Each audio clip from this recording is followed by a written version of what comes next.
momento ha sido el aprendizaje de la clínica y obtener los datos que el paciente nos refiere.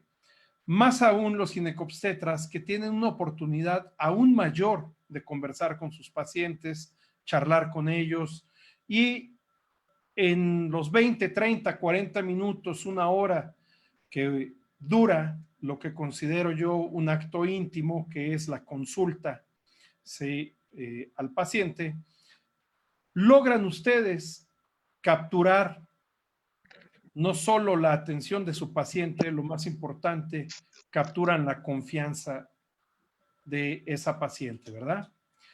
Y al paso del tiempo, esas son pacientes que se vuelven súper fieles para ustedes. Son pacientes que las van a seguir siempre, por muchos años.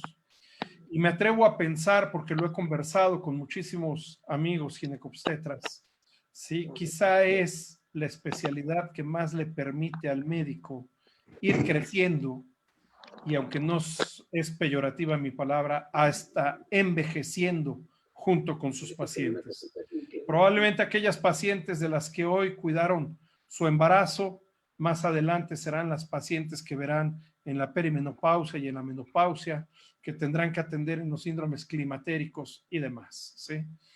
Entonces, yo siempre he creído que el ginecobstetra se ha venido convirtiendo desde hace muchísimos años en el médico de confianza en la familia. No quiero decir el médico familiar para no hacer a un lado a esa especialidad, sino que logran ustedes capturar tanto la confianza que habitualmente la paciente les consulta por otros motivos y les dice: ¿qué es lo que le puedo dar a mi abuelita? Fíjese que a mi hijo le pasa esto, ¿con quién lo llevo? Fíjese que a mi marido tal o cual cosa, etcétera. Y entonces, con todo el profundo conocimiento médico y clínico que tienen ustedes, pueden orientar a esos pacientes hacia los puntos que pudieran darle solución a sus problemas, ¿verdad? Pero finalmente todos hacemos ecografía, todos hemos aprendido anatomía, y yo creo que el ginecobstetra no se debe quedar solamente viendo el útero, los ovarios y al feto. Es muy frecuente que el paciente que la paciente llegue con ustedes y que además les manifieste algún problema.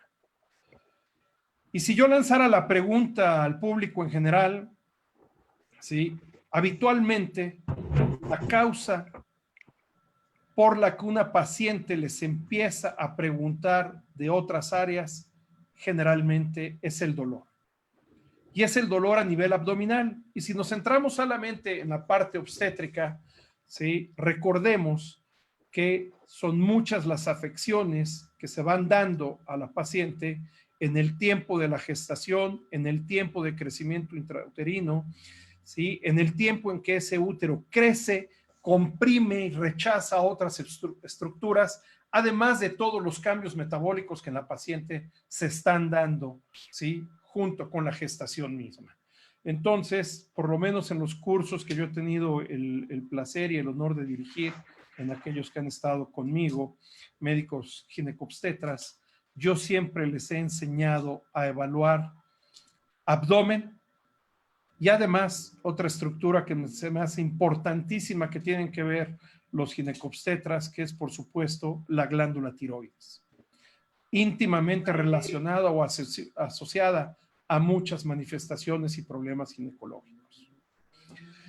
Si bien esta pretensión no es hacer a ninguno especialista en imagen, ni especialista en abdomen superior, ni en otras áreas de competencia, sí es pretender el que por lo menos ustedes puedan reconocer algunas alteraciones fundamentales que se pueden presentar y por lo tanto ayudarle a su paciente y darle cierta prontitud, ¿sí?, a resolver esos problemas. Entonces, si partimos del hecho de que casi siempre hay dolor, habitualmente la mayor manifestación de las pacientes obstétricas es el dolor en cuadrante superior derecho del abdomen o el dolor en epimesogastrio. Y después diríamos que es el dolor en la región lumbar y quizá después el dolor en las fosas ilíacas, ¿sí? Entonces, todo esto es muy importante y se debe de evaluar, saber cuáles son los tipos de dolor. Recordemos un poquito: aparición aguda o crónica, si hay malestar generalizado, fiebre, sintomatología urinaria, intestinal, etcétera. Y entonces poder pensar de dónde viene ese dolor y qué es lo que nosotros podríamos hacer como para poderle ayudar a la paciente, ¿sí?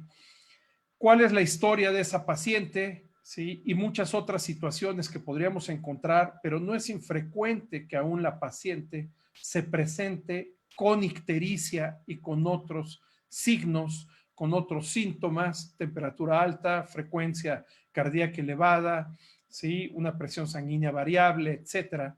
Y entonces apelemos al transductor que todos ustedes conocen, un transductor de 3.5 a 5 MHz, que habitualmente ya lo tienen. De hecho, cuando están haciendo la evaluación ecográfica lo van a poder, del feto, van a poder desplazarlo, llegar hacia la parte superior, poder acercarse a visualizar el hígado, vesícula biliar, páncreas, vaso, riñones y estructuras retroperitoneales, solo por mencionar algunas de ellas. ¿Qué podríamos encontrar? La lista es muy larga. Finalmente la conferencia va a quedar para ustedes, entonces ahí van a poder ver todas las imágenes. No me voy a tardar mucho por el tiempo que tenemos, no voy a hablar de todas ellas, ¿sí? Pero sí voy a puntualizar algunas, fundamentalmente desde el punto de vista imagen, ¿verdad? Entonces pueden ver ustedes que aquí es hasta importante ver el síndrome de HELP, que nosotros vamos a identificar en algunas pacientes, y cuáles son las estructuras que anatómicamente podríamos estar evaluando, como páncreas, esófago, apéndice, vesícula, estómago, ¿sí? El hígado, intestinos, retroperitoneo, ya les mencioné, etcétera, que vamos a ver. Vean la importancia que tiene saber todo esto. Si en esas imágenes podemos ver las causas o algunas de ellas en cuadrante superior derecho del abdomen, cuadrante inferior derecho, superior izquierdo, inferior izquierdo, y todos aquellos que pueden estar aconteciendo para la paciente. Podríamos desglosar estas listas en cualquiera de los cuadrantes en forma más importante aún, ¿sí? Y hay que recordar, no meternos en muchos problemas. Si solo hacemos esta división abdominal, podríamos ver muchos de ellos, ¿verdad? Si el dolor en cuadrante superior derecho tiene causas, si hay causa de tipo biliar, hay cólico, colecitis aguda, alteración de los ductos, puede haber obstrucción y colangitis. Recordar que pueden haber causas hepáticas, como es la hepatitis aguda, alcohólica, viral, hepatitis por drogas, hepatitis tóxica, abscesos, tumores, ¿sí? Y algunos otros como quistes, congestiones, síndromes, perihepatitis, que ustedes pueden estar también acostumbrados a verlo en el síndrome de Fitzhugh-Curtis, en aquellas pacientes que han cursado con un proceso infeccioso pélvico, con una enfermedad pélvica inflamatoria por mucho tiempo, y pueden llegar a ver esto. A mí me lo han demostrado más mis amigos ginecólogos, laparoscopistas, aún más que aquellos que son cirujanos laparoscopistas. Me han mostrado más casos, llegando hasta la parte superior, ¿sí? En la evaluación que hacen. De causa renal tenemos muchas: pielonefritis, litiasis, cálculos, abscesos, infartos, tumores.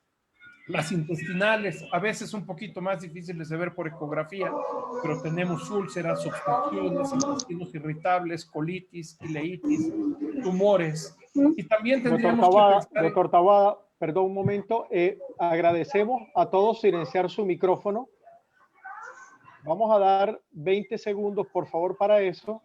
Si no, doctor Veroes, lo que hacemos es dar la opción de silenciar todos los micrófonos y que el doctor Taboada abra el suyo, porque hay una interferencia importante de un participante allí. Ok, lo silenció todos y el doctor Taboada que vuelva a reiniciar.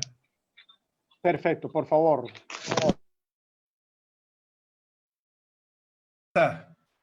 ¿Me escuchan nuevamente? Sí, doctor, puede continuar. Sí, ok, perdón. Bueno, entonces tenemos creo que me regresé por ahí, tenemos tenemos varias causas, ¿sí? Costochondritis, neumonías, infartos, herpes zóster, ¿sí? Y podríamos dividirlas en causas comunes, poco comunes y algunas causas raras. No quiero adentrar en todas ellas para que no nos llevemos muchísimo tiempo en mencionarlas. Pero las causas de origen biliar, colecistitis, adenomiomatosis, carcinomas, colangitis esclerosantes, y de causa no biliar, hepatitis, pancreatitis, fallas cardíacas, hipoproteinemia, hipertensión porta, obstrucción linfática, etcétera, que pudiéramos ver. Pero quizá la número uno, ¿sí?, que causa un dolor importante y que pelearíamos un poquito con procesos renales como la pielonefritis, es la colecistitis. ¿Cuántas de nuestras pacientes llegan con ustedes y ya que están evaluando también les dicen que tienen un dolor exactamente en el cuadrante superior derecho del abdomen? Evidentemente, este es un dolor tipo cólico que se presenta con algunas variantes. En algunas pacientes, evidentemente, tiene que ver mucho la ingesta de alimentos, pero es sumamente frecuente que nuestras pacientes embarazadas cursen con este tipo de patología. La vesícula biliar, que me faltó montar una imagen normal de la vesícula, sí es una imagen ecolúcida, tal cual vemos la vejiga, ¿sí? Tiene paredes uniformes, bien definidas, tiene unas medidas estándar y no es nada difícil el acceso que podemos nosotros tener para identificarla. Simplemente subimos el transductor, lo colocamos en el borde inferior derecho del tórax, de la parrilla torácica, dirigimos un poco hacia arriba, le pedimos a la paciente que respire y ahí podemos ver esas imágenes y reconocer a la vesícula biliar. La vesícula biliar no debe tener nada en el interior, ni siquiera un pequeño ensombrecimiento que pudiera ser el famoso lodo biliar que a veces tantas ocasiones se reporta y que no es precisamente existente. A veces nos hace un nivel, aquí lo estamos viendo, ¿sí? Y dependiendo del grado de saturación, vamos a poder llamarle de muchas formas. Pero lo más importante para mí es que puedan reconocer que hay imágenes ecorrefringentes con una intensa proyección de sombra sónica que corresponden a imágenes líticas. Si tuviéramos alguna duda, ¿qué es lo que debemos de hacer? Solicitarle a la paciente cambiarla de posición al decúbito lateral izquierdo para que nosotros podamos ver cómo esas imágenes se desplazan y así no confundirnos con otro tipo de patología como pudieran ser la enfermedad polipoide, pequeños pólipos, imágenes hiperecoicas adheridas a la pared, o bien que esos litos que están ahí y con la sombra que nos proyectan no nos estén obstruyendo u ocultando algún proceso tumoral definitivamente. En algunas ocasiones podríamos ver a la vesícula como la están viendo aquí, se le ve un doble halo.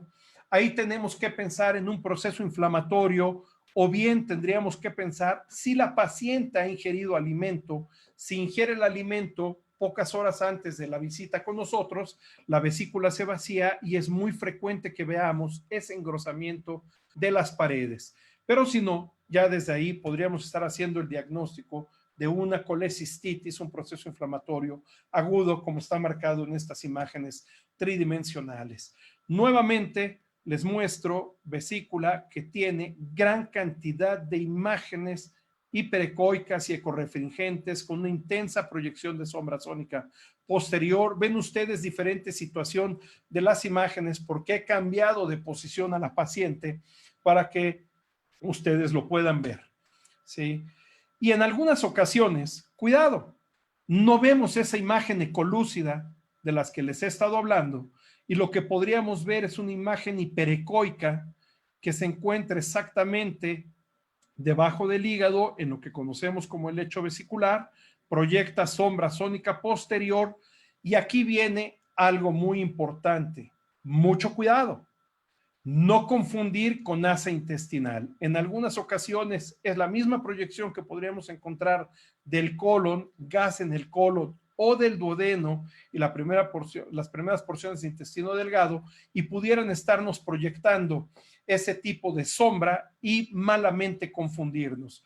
Esta es una vesícula que está totalmente saturada de imágenes ecorrefringentes con proyección de sombra sónica posterior. Y entonces ahí lo ideal es que hagamos diferentes cortes y que ingresemos por cortes a través de los huecos costales para poder identificar más fácil esta situación. A veces encontraríamos ahí otros elementos como pueden ser hasta prótesis de las vías, de vías biliares en algunas pacientes, o bien podríamos estar encontrando lodo biliar y tumoraciones, ¿verdad? Ahí estamos viendo una prótesis, cómo viene, vemos dilatación del conducto de Wirsung, aquí estamos viendo el colédoco, el páncreato colédoco, identificamos perfectamente esa imagen y vean ustedes cómo estamos viendo en la vesícula esta imagen que tiene una densidad media, que tiene cogenicidad media, pero que si se fijan, en lugar de que tengamos bloqueo sónico posterior, permite todavía reforzamiento sónico posterior. Dependiendo de la densidad que pueda tener la bilis se puede amoldar de diferentes maneras y lo que nosotros vamos a ver ahí es una bilis densa, una bilis espesa, pero que no nos proyecta ningún tipo de sombra. Si empezamos a ver pequeñas imágenes hiperecoicas o ecorrefringentes en su interior, podríamos hablar ya de una bilis de tipo litogénico. Entonces, cuidado con las imágenes que vayamos encontrando. La primera imagen, un hígado en condiciones normales, vena cava y suprahepáticas. Estamos viendo el páncreas y aquí estamos viendo, solo por mencionarles, esa prótesis de vía biliar en una paciente. En algunas ocasiones, pacientes embarazadas, esta era una paciente embarazada, ¿sí? Que me tocó ver. Y la paciente seguía o despertó después de mucho tiempo, empezó a tener dolor, ¿sí? A nivel del cuadrante superior derecho, ella ya sabía que la habían operado. Afortunadamente, el médico que la operó también es un conocido y por eso pude saber que lo que ella tenía era esta imagen ecorrefringente con proyección de sombra sónica y es una endoprótesis metálica, la que estamos viendo ahí. Cuando vemos el hígado tiene una textura de aspecto homogéneo. Si vamos a desglosarlo, evidentemente vamos a tener muchos elementos en su interior porque tenemos vasos intrahepáticos, vasos porta, vías biliares, etcétera, pero prácticamente le vamos a ver la misma textura siempre. Debemos de fijarnos bien en el óvulo derecho, en el óvulo izquierdo, dirigimos el transductor hacia la apófisis sifoides y de ahí vamos un poquito más hacia la izquierda, podemos ver perfectamente bien la ecogenicidad, ¿sí? Y si utilizamos el Doppler color, evidentemente vamos a ver la vascularidad y vamos a identificar todavía más esos vasos, en este caso la cava y las suprahepáticas. Imagen brillante que estamos identificando acá corresponde precisamente al hemidiafragma, ¿ok? Y esto es muy importante, es una imagen en la que se tienen que habituar porque cuando nosotros querramos identificar colecciones, ¿sí? Tenemos que tratar de ver el diafragma y él nos va a permitir saber si la imagen ecolúcida que vemos es posterior al diafragma, ¿sí? Sería torácica, o bien si la imagen la estamos viendo antes del diafragma, entonces podríamos estar ante una colección, se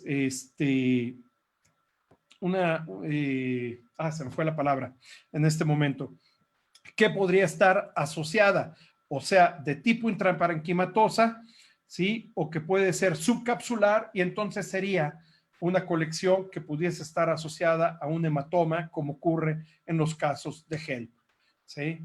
Las hepatitis también acontecen en estos casos, cambia la ecogenicidad del hígado, hay ocasiones en que también tenemos que habituar la imagen porque tenemos cambios en las densidades, cambio en la heterogeneidad. Acuérdense que tenemos también los famosos hígados grasos, pero en algunas ocasiones vamos a ver que cambia la ecogenicidad y que se marcan más todas estas imágenes brillantes correspondientes a vasos porta y podríamos estar pensando en una hepatitis aguda. Muchas veces hay pacientes que cursan con esta patología ya estando embarazadas y por supuesto de gran ayuda nos es el poder ver la pared de la vesícula biliar, que la vamos a ver engrosada, como estuvimos viendo en el caso de las colecistitis. Podríamos ver algunas imágenes ahí que ya llaman la atención más. Se ve una imagen nodular, ¿sí? Y en este caso, ya solo el hecho de que ustedes identifiquen una imagen nodular es súper importante. ¿A qué corresponda? Probablemente no lo sabemos. Hay que asociarlo con la clínica para saber si, como en este caso, es un absceso hepático, pero si ustedes no tuvieran ahí el letrero que dice absceso hepático y me dicen que hay una neoformación o una tumoración, con eso es suficiente como para que tenga que ser canalizado a un especialista en imagen, y ese especialista en imagen ya pueda determinar mucho mejor qué es lo que tiene la paciente. Otras imágenes que estamos viendo con mayor complejidad, mayor heterogeneidad, pero créanme que así se ven muchas tumoraciones, carcinomas hepáticos, así se llegan a ver, y también algún otro tipo de lesiones como son los famosos adenomas, ¿sí? Que también se pueden llegar a encontrar una tumoración muy determinada. Imágenes líquidas, y aquí habría que ver qué es lo que estamos identificando. ¿Es un quiste? Que puede haber quistes muy grandes dentro del hígado, puede haber múltiples quistes, o puede ser que esa imagen ya se haya licuefactado, como en este caso, y es un absceso hepático licuefactado. ¿Sí? No quiero hablar de violencia, pero a veces hay violencia contra la mujer, hay violencia contra la paciente embarazada. Podríamos ver imágenes heterogéneas como esta, con predominio líquido, y pueden corresponder, si en este caso un absceso, también pueden corresponder a hematomas y a diversos tipos de hematomas intraparenquimatosas. Tenemos líquido en tórax, derrame pleural. Vean cómo está respetada la cápsula del hígado. Estamos viendo bien el hígado, pero vemos que la vena cava está muy dilatada, al igual que las venas suprahepáticas, y llegamos a tener también pacientes con fallas cardíacas congestivas. Entonces, importante que nos acostumbremos a ver estos vasos, que son un marcador muy, muy especial. Si nos movemos un poquito hacia el área izquierda y a todo lo que es esta triada epimesogástrica, etcétera, podríamos tener que descartar también procesos patológicos en esta estructura, que es el páncreas. A veces habituarse a ver el páncreas pudiera ser un poquito más difícil que las demás estructuras, pero simple y sencillamente, si colocamos el transductor abajo del apéndice sigmoides, lo desplazamos un poco hacia abajo, nosotros vamos a ver el óvulo hepático izquierdo, y abajo del óvulo hepático izquierdo vamos a poder reconocer esta estructura, ¿sí?, alargada, que corresponde al páncreas. Podemos ver sus diferentes partes, pero para poderla identificar bien vamos a requerir habituarnos a los marcadores ecográficos vasculares, como es la aorta, arteria mesentérica superior, y podremos ver esta estructura alargada que es una especie de coma, ¿sí?, que es la porta en unión con la vena esplénica. De ahí podríamos identificar el proceso uncinado del páncreas, la cabeza del páncreas, vemos el cuello del páncreas y podemos ver cuerpo, y en este caso hasta la cola pudimos distinguir bastante fácilmente en esta situación. Nuevamente, insisto, en los marcadores vasculares tenemos la aorta, la vena cava, la unión portoesplénica, la arteria mesentérica superior. Y si nosotros vamos un poquito más arriba, podríamos ver esta especie de gaviotita, que es más o menos fácil ver en algunas pacientes, que corresponde precisamente al tronco celíaco y a la división en arteria hepática y en arteria esplénica, ¿sí? Si nosotros vemos todos esos marcadores, estamos seguros que estamos en el páncreas. Y vean ustedes la asociación: colecistitis crónica litiásica más tremendo dolor que tiene la paciente, y en lugar de ver esa estructura homogénea alargada que vimos, vemos toda estructura engrosada, discretamente irregular, a veces polilobulada, que corresponde al páncreas, que está sufriendo mucho en este caso por una pancreatitis. Esta es una pancreatitis crónica también. Aquí se ve el conducto de Wirsung. Y es tanta la inflamación que comprime a las estructuras vasculares, pero la podríamos estar viendo. Vesícula más litos. Si esos litos son pequeños, muy fácil que se vayan a la vía biliar y nada difícil que puedan provocar afectación al páncreas. ¿Sí? Entonces, revisamos vesícula biliar, podemos visualizar el páncreas con relativa facilidad. Nuevamente, imágenes de pancreatitis con cierto grado de necrosis y hemorragia, ¿sí? Son las que no me gustaría que les llegaran tan habitualmente, pero créanmelo, que a veces ustedes están trabajando en unidades de ginecobstetricia, las hay en mi país, unidades de ginecobstetricia exclusivamente, en donde los médicos especialistas en imagen solamente acuden en el turno matutino. En algunas regiones de mi país solamente van por algunas horas, 3, 4 horas, ¿sí? Y les podría yo hablar hasta de un hospital que es un poco raro en mi país, que está dividido en 2 partes. En una parte del hospital, en un edificio, está ginecología y obstetricia y pediatría, y en el otro edificio está medicina interna y cirugía. Y están separados por una calle con tráfico, con semáforo y todo. Y dificilísimo que los especialistas en imagen acepten venir al área de ginecobstetricia para revisar a alguna paciente por otra situación. ¿Sí? Entonces, yo creo que ustedes lo pueden hacer como para canalizar mejor a las pacientes. Un engrosamiento muy marcado del páncreas, el conducto de Wirsung ahí estático. Vean cómo se comprime la porta y la vena esplénica, y toda la patología que podríamos encontrar. Y cuidado, se pierde la anatomía del páncreas, y yo sé que todos ustedes ya lograron identificar que esta porción en la región de la cabeza es muy gruesa, discretamente heterogénea, y bueno, felizmente aquí solamente fue una pancreatitis focalizada, pero también pudiera ser una neoformación en la cabeza del páncreas. ¿Sí? Síndromes que se asocian, como el síndrome de Zollinger-Ellison, con algunas otras características, solo por mencionarlo ahí, no pretendo que ustedes lo vean, sí, pero también podríamos encontrar esto, una dilatación muy importante de las vías biliares intrahepáticas. Vemos dilatación quística de las mismas, la vesícula biliar, el colédoco sumamente dilatado, ¿sí? El páncreas, el Wirsung dilatado, y tendríamos que pensar también en tumoraciones que pudieran estar en la parte más inferior, como puede ser el ámpula de Vater. Marcadores vasculares. Giramos el transductor en la región epimesogástrica, ¿sí? Lo dirigimos un poco hacia abajo y vamos a reconocer un vaso muy importante que es la aorta. ¿Ok? Ya lo vimos en el corte transversal cuando lo tuvimos de marcador ecográfico para el páncreas, y vemos la aorta. Vean el lóbulo hepático izquierdo y vean ustedes cómo reconocemos aquí 2 emergencias fundamentales. La arteria mesentérica superior, y acá estamos viendo, ¿sí?, el tronco celíaco. Aquel que vimos que hace como una T o como una gaviotita para formar la hepática y la esplénica, ahí la estamos viendo.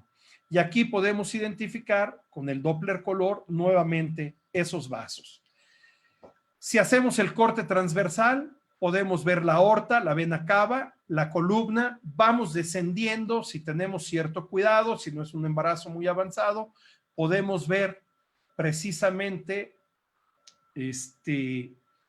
la arteria mesentérica inferior, que esta no sale al frente, sino sale más lateral, cargada hacia la izquierda, pero también podríamos ver la bifurcación de las ilíacas.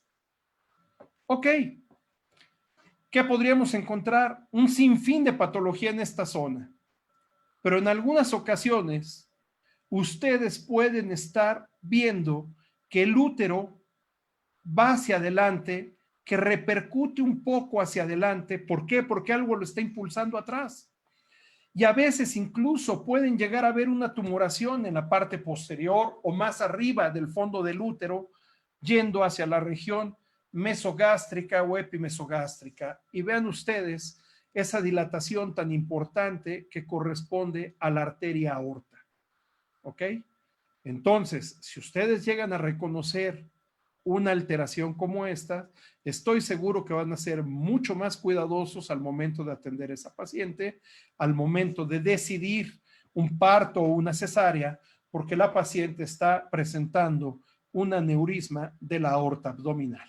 ¿Ok? Si vamos hacia los riñones, pensemos en las pielonefritis, una de las complicaciones más frecuentes que también se puede asociar a imágenes ecorrefringentes o hiperecoicas, ¿sí?, dentro del riñón o en el sistema pielocalicial, en las pelvisillas o en la pelvisilla mayor, o bien dirigirse incluso hacia el uretero y proyectar sombra sónica, ¿sí? Esto es una imagen que corresponde a un lito. Asócienlo con el hueso, asócienlo simple y sencillamente con las imágenes que vimos dentro de la vesícula biliar, ¿sí? Y van a ver que son exactamente iguales, ¿verdad? Y luego diferentes casos con diferentes grados de pielonefritis, en donde vean ustedes cómo está perdida la relación entre la corteza, la médula y el seno renal. No se ven bien las pirámides renales, ¿sí? Hay irregularidad de lo que es el seno renal, ¿sí? Y corresponde a la sintomatología que tiene la paciente. La paciente puede tener sintomatología propia de una pielonefritis, puede tener fiebre, puede tener dolor lumbar y todo, pero también puede ser que ese dolor esté exacerbado por la presencia de estas imágenes ecorrefringentes con proyección de sombra sónica posterior, que son litos. Litos en la unión uretero-vesical. No es tan difícil que los veamos si pensamos un poquito en la vejiga, que el riñón tiene un conducto que va hacia abajo, que es el trayecto que van a ir siguiendo estas imágenes líticas, y con relativa frecuencia tenemos pacientes que se quejan de dolor en fosa ilíaca derecha, ¿sí? Pacientes embarazadas, y si pensamos solo en pacientes femeninas embarazadas, puede ser que ustedes, el dolor esté provocado desde por un quistes torcidos, ¿sí? Patología de tipo ginecológico, patología ginecológica asociada a la obstétrica, como pueden ser miomas degenerados en esa región. Por lo menos a mí me ha tocado que los miomas que se encuentren hacia la región del segmento, por alguna razón que no conozco muy bien y que le he preguntado incluso a patólogos, llegan a necrosarse mucho más que los que están en otras situaciones y llegan a provocar dolor en las pacientes. Pero no todo el problema o no todo el dolor tendría que ser generalmente pensando solo en la parte ginecológica o obstétrica. Recuerden que ahí tenemos el apéndice, que colon puede tener mucha patología, pero también acuérdense de revisar la vejiga y tratar de ver esa unión, ¿sí?, del uretero a la vejiga, porque ahí podrían encontrar la respuesta a la situación de dolor. Riñones sumamente dilatados los que podemos estar viendo en esta paciente, ¿sí? Y esa es la causa. Ureteros proximales que podríamos estar viendo, uretero medio, a veces no es tan fácil. Si cambiamos de posición a la paciente, los podemos ir siguiendo y podemos llegar exactamente hasta la unión con la vejiga, como para saber qué es lo que está pasando. Y por supuesto que la vejiga la podemos estudiar, podemos encontrar mucha patología que a veces pudiera corresponder incluso a carcinomas, ¿sí? Aquí les estoy mostrando otra patología que podríamos encontrar a nivel renal, ¿sí? Llegan pacientes embarazadas que no saben que tienen patología de tipo congénito, como puede ser una enfermedad multiquística, en este caso una enfermedad multiquística del adulto, y no es tan difícil que ustedes la puedan reconocer. Y esto, para terminar solo esta parte, dejarles una imagen tridimensional, ¿sí?, de la vascularidad de un riñón. Pero ¿qué es lo particular en este riñón? Anduve buscando el caso, pero no lo encontré. Les quería mostrar un caso muy importante que me mandó una doctora, se los debo, pero después se los voy a mandar. y ella simple y sencillamente reconocía una tumoración por detrás del útero. Felizmente solo hizo eso. Ella vio que era lo que estaba pasando. Me decía que era un mioma, pero que lo veía raro. Me mandó a la paciente y no era un mioma, era un riñón pélvico, un riñón ectópico.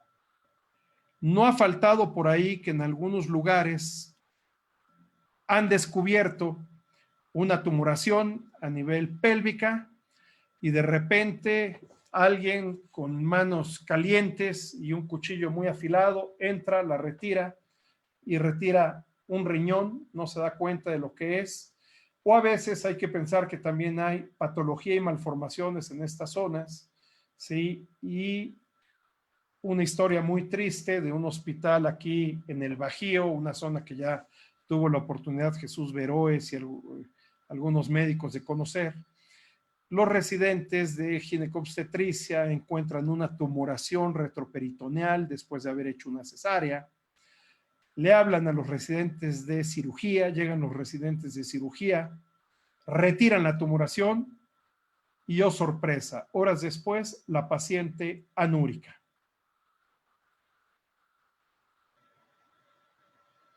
Tristemente, la paciente tenía una de esas rarísimas malformaciones conocida como fusión total renal o riñón en pastel, en torta o pancake, ¿sí? Que no se le ve muy bien la forma, sobre todo si no pensamos en todo ello, o sobre todo si no pensamos en que podemos subir nuestro transductor al flanco superior derecho y al flanco superior izquierdo para identificar que estén las estructuras renales en el sitio donde habitualmente las debemos encontrar. ¿Sí? Entonces, importante que estemos pensando en toda esta patología que se puede encontrar y que se puede encontrar en pacientes embarazadas. Hace muchos años yo trabajé en un Instituto Nacional de Perinatología y ahí me di cuenta de la cantidad de pacientes que eran portadoras de diversas patologías, de diversos problemas congénitos y no lo sabían hasta que los descubríamos ahí. ¿Ok? Entonces, es por eso que les invito a pensar un poquito en todo ello y yo les sugiero y les sigo pidiendo de favor a los médicos ginecobstetras que aprendan un poco a valorar el abdomen superior, el retroperitoneo y todas estas estructuras de las que estuvimos hablando, porque con certeza van a encontrar algún problema. Muchísimas gracias.